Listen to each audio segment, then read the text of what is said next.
I think it's time we have a little powwow, a little conversation. I have been making content for 5 years now. It started off as fitness content because I'm a personal trainer. That's what I do for work. As I started posting fitness content, I was getting inundated with incels. So much that it made the news. It was in the Scottish Sun and the US Sun. The articles are long gone by now. But do you know why I made the news? Because of the hate comments I was getting that were so horrible from men. So I started addressing men and educating women on feminism. And I spent the last 2 years, maybe 3, making content about that. My account was taken. But in those 2-3 years that I was making content about feminism, do you know how many times, how many months I was attacked by the red pill manosphere? And again, not days, not weeks, months. The reality of content creation is you're going to get hate comments. Now, what I'm coming across are content creators due to making feminist content, I've never really spent time or seen on my For You page. This account was created right around the election. And on my old account, I was educating people on how to go out and vote. Now on this account, I seem to have landed on the political side of Canadian content. Majority of my audience in the past was American and or actually Jamaican, European, not so much Canadian. So I am in a new algorithm, and that has allowed me, and that has shown me that a lot of the people who are making content in regards to politics, specifically in Canada, are a lot of white men. Now the ones that have shown up on my For You page, briefly, Frank, there's a couple other ones, JB, I've seen their takes before, and there's times where I've liked their videos.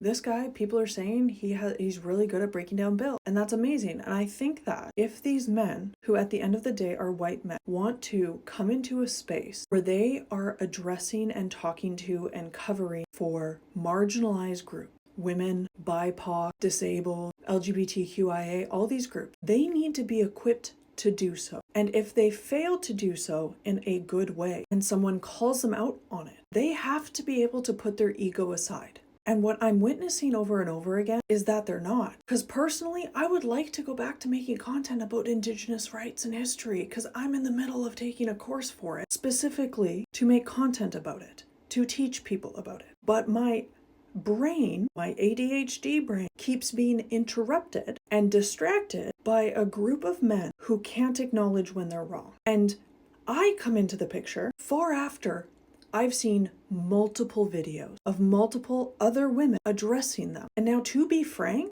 the tone of the video comes across as fed up, because to be quite frank, I am. Because it shouldn't take 5 to 10 to 15 women making videos after people have already been commenting what they're saying in order for you to take them seriously. That's a problem, and not a small one. I feel like a lot of those women are far nicer in how they address these men than I am, because I have been dealing for the last 2 to 3 years with entitled, egotistical white men in my comment sections. I don't have the patience that other women seem to have. And to continue this frankness, I don't feel like I should have to tone police myself for grown men who are taking what women are saying and responding like adult children. I don't need to coddle them. I don't need to hold their hand. I am a mother.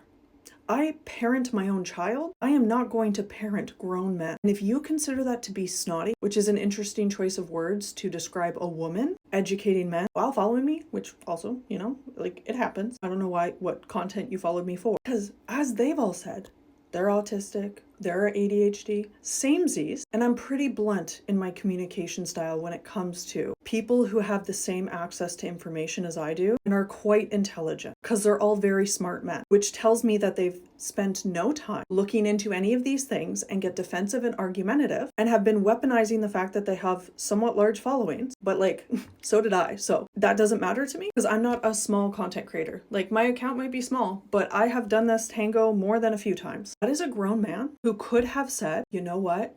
I'm sorry, I fucked up. I'm gonna do better. That's it. That's all it takes. One time, I made a video addressing someone that I didn't agree with, and I misgendered them. And they said, hey, you misgendered me. And I said, I'm so sorry, I didn't realize. And they said, can you take your video down because you're misgendering me? I got pretty upset about it. Not on the internet. I called my mom, called a lifeline, and I said, hey, this is what's going on. I'm pretty pissed off. What do you think? We talked about it. I took the video down and I said, I'm sorry. And they said, you can put the video back up and just like, properly address me. And I was like, honestly, I, like them, I'm a Canadian content creator. We don't get paid for this. Your videos don't make you money. What does it matter to just take the video down and acknowledge you were wrong and show people who look to you for information that you can make a mistake, own it, and grow from it? One time I was doing a story time and I used the word ghetto. Didn't even dawn on me.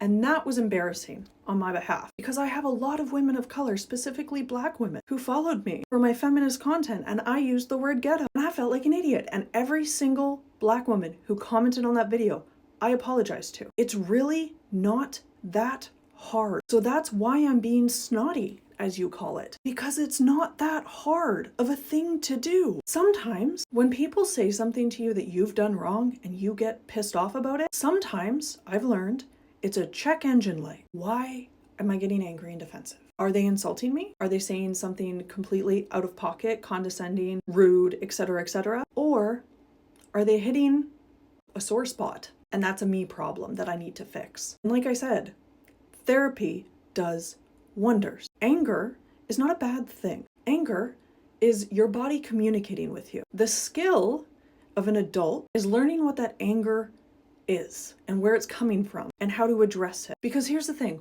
when I used to make fitness content and I would get worked up and I would get more animated, do you know what the misogynist used to say? The same thing you're saying. It's called tone policing. It's when you're so focused on the tone it was delivered in that you look over the message. It's specifically used a lot in regards to social justice issues. It's a specific tactic used against people of color when they're discussing harms caused to them. So I'll leave you with this. You can be upset with my snotty attitude, my snotty wording, however that makes you feel. But did you give him as much criticism as you gave me? Because he deleted all his content and then posted a, I'm done, that's it, I'm done. Kind of like when you tell your boyfriend, hey, can you not like girls' photos on Instagram? He goes, fine, I'm just gonna get rid of my social media altogether. It's an emotionally limited reaction. The other option is he could have put his phone down, taken a few moments, a few minutes, a couple days, and come back.